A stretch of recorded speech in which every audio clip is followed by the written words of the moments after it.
স্বাধীন, তুই আজকে মার্কেটে ভাড়াটিয়াদের কাছে গেছিলি? গিয়েছিলাম।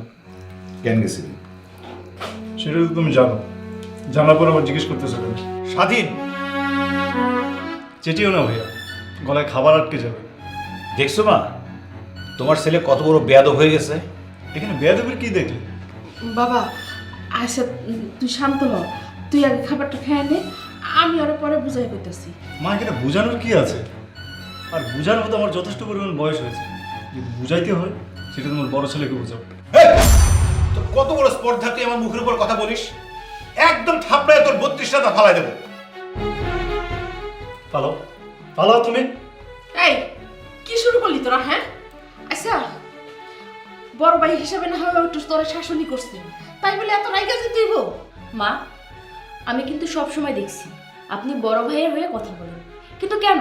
সে বড় হয়েছে এই জন্য কি তাকে মাথায় তুলে নাচবো নাকি? সে কথায় কথায় সাদের গায়ে হাত তুলতে চায়। বৌমা, এখানে আমরা মা ছেলেরা কথা কইতাছি, তুমি এইটার মধ্যে কোনো কথা কইতে আসবা না।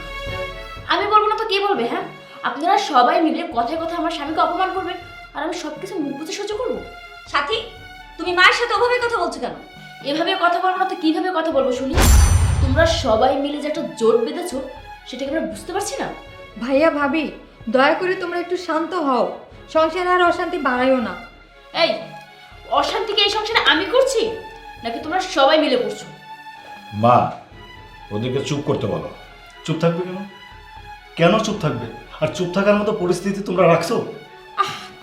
তোরা থাম না এবার। আচ্ছা তোরা দুজন আগে শান্ত মতো খাইয়া নে, তারপর আমি তোর সাথে বসতাছি কথা কইতে।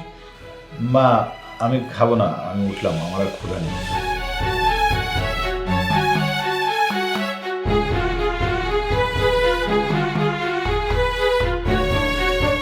খাওয়ার টেবিলে বসে বড় ভাইয়ের সাথে এইভাবে ঝগড়াটা না করলেও পারতি। ঝগড়া আমি করছি? তোমার ছেলে তো ঝগড়া করলো, তুমি সেটা চোখে দেখো না?